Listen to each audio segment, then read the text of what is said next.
টাকা দে বলছি, ব্যাগে যা আছে। না দেবো না। টাকা দে। দেবো না বলছি তো। টাকা দে বলছি, আমি মদ খাবো। আরে আমি তো আজকেই স্যালারিটা পেয়েছি, তোমাকে আমি যদি সব টাকা দিয়ে দিই আমি সংসারটা চালাবো কি করে? এই অনেক নাটক হয়ে গেছে, হ্যাঁ? আর একদম নাটক না। কিরকম ধরনের লোক রে বাবা, একটা মহিলার সঙ্গে রাস্তার মধ্যে এরকম ভাবে অসভ্যতামি করছে। না যাই, আমি কি ওনাকে কিছু হেল্প করে আসি। আরে দিদি, ওটা কে ছিল আপনার সঙ্গে এভাবে অসভ্যতামি করছিল?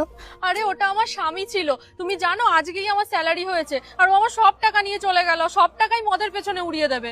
তাহলে আপনি ওনাকে ছেড়ে দিয়ে বাপের বাড়ি চলে যাচ্ছেন না কেন? আরে বাপের বাড়ি যাবো সে তো ঠিক আছে, কিন্তু আমি যাবো কি করে? আমার কাছে তো 1 টাকাও নেই, ও তো সব টাকা নিয়েই চলে গেল। আরে দিদি, আপনি চিন্তা করবেন না, আপনি একটা কাজ করুন, এতে 1000 টাকা রয়েছে, আপনি এটা নিয়ে আপনার বাপের বাড়ি চলে যান। ধন্যবাদ দাদা, অনেক ধন্যবাদ।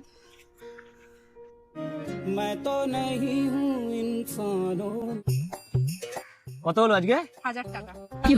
আরে বাহ, এ নাও তোমার কমিশন। চলো দেখি আর কোনো নতুন মুরগি পাই কিনা। চলো।